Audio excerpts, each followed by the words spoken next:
The Col de Turini, the mountain pass, sits atop the throne of the crown jewel of the WRC in Rally Monte Carlo. And naturally, it's been depicted in a lot of rallying games. The two that it is probably best associated with are the two most recent Codemasters releases, Dirt Rally 2.0 and EA Sports WRC. What this video is going to do is something that I have actually already done on this channel before when I compared Collins Crest, Vargassen in Sweden. We're going to compare onboards in Dirt Rally 2.0 and EA Sports WRC from the top of the Col de Turini to a real-life onboard. Now this one comes from Peder Solberg in 2002, which means in terms of co-driving, you'll also be able to compare the dulcet tones of one Phil Mills. And what I'd like you to do is let me know your thoughts in the comment section down below, your observations and your reflections. And once we've played the clip, I will give you mine. Maybe 80, line into 2 right minus, tight into 1. Into 2 left long, opens, into 3 right tightens, into 2 left tightens, 30, 3 right.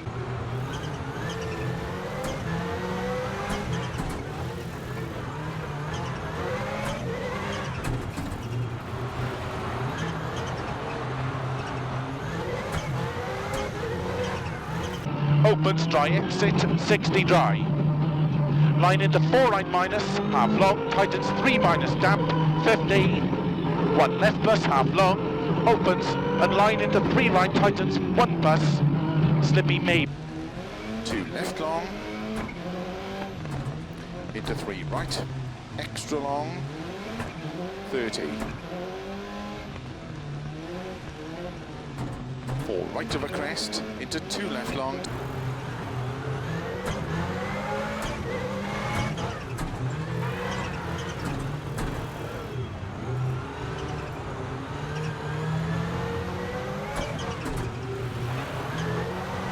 Right plus.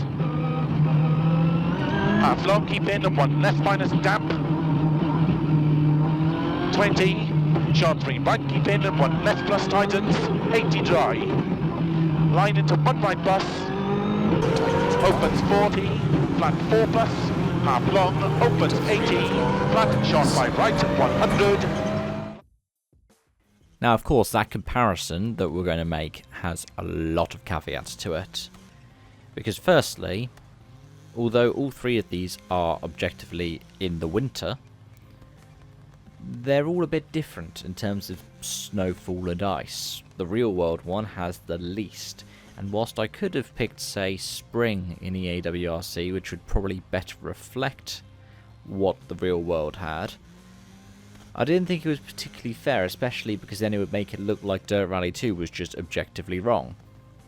Now, there has been snowfall that's been extreme to the degree that there is in Dirt Rally 2, but Dirt Rally 2 is a bit hyperbolic in that case, largely because a lot of the same stuff was originally in Dirt Rally 1, that then got carried over and updated and upgraded to be a Dirt Rally 2 standard. So EA Sports WRC sits in the middle of those kinds of renditions, because you can see that we have the ice, but it's not as thick, and you can have the difference between the regular kind of snow and ice and some more of the black ice, which I think is pretty cool. In terms of the actual kind of realism of it, therefore, because you haven't got all of these massive snowbanks and you've got more of an emphasis on these brick barriers and your metal Armcos, it almost seems as if EA WRC replicates it better. Now I would argue that there's some bits that both titles do differently better, and the reason for that is because of emphasis. You can hear it in the sound. When you compare the onboard to the real world one, the one in Dirt Rally 2 has more of an emphasis on the revs. And it's because even though they do the same technique between both games, the emphasis they put on different elements of the engine in the mix is different.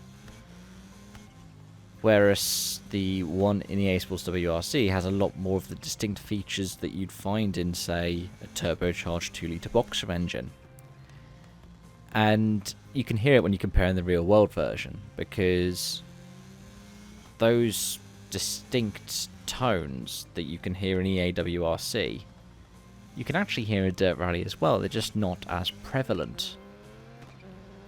But what they've done is they've decided that's what they're going to accentuate more in EA WRC, so you can tell the difference between, say, the 2001 Subaru and the Citroen Zara, the Peugeot 206, the Ford Focus. And that's an interesting choice. I don't know whether it's necessarily one I'd agree with, but it's a decision nonetheless, and is designed to immerse you. Now obviously lighting is its own thing, and all three of these were done in the same kind of game mode. Well, say all three of them. Dirt and WRC were done in the same kind of game mode, so that they wouldn't have, oh, this one's better lighting because it's this time of day. These are the kind of reflections the game wants us to have on it.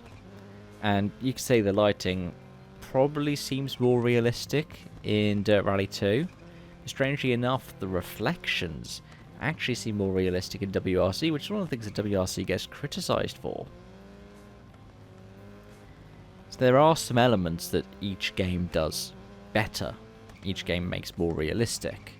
And you can see part of why, as a result, Codemasters decided to go with Unreal and abandon Ego for EA Sports WRC. Whether or not it's the right decision, I'll have to let you answer that in the comment section down below. And let me know if you'd like me to, because I have got the full recordings for each of these three runs still backed up, do a full length comparison and upload it at a separate time. Thanks for watching, and thanks for listening. Hope to see you again soon. Bye for now.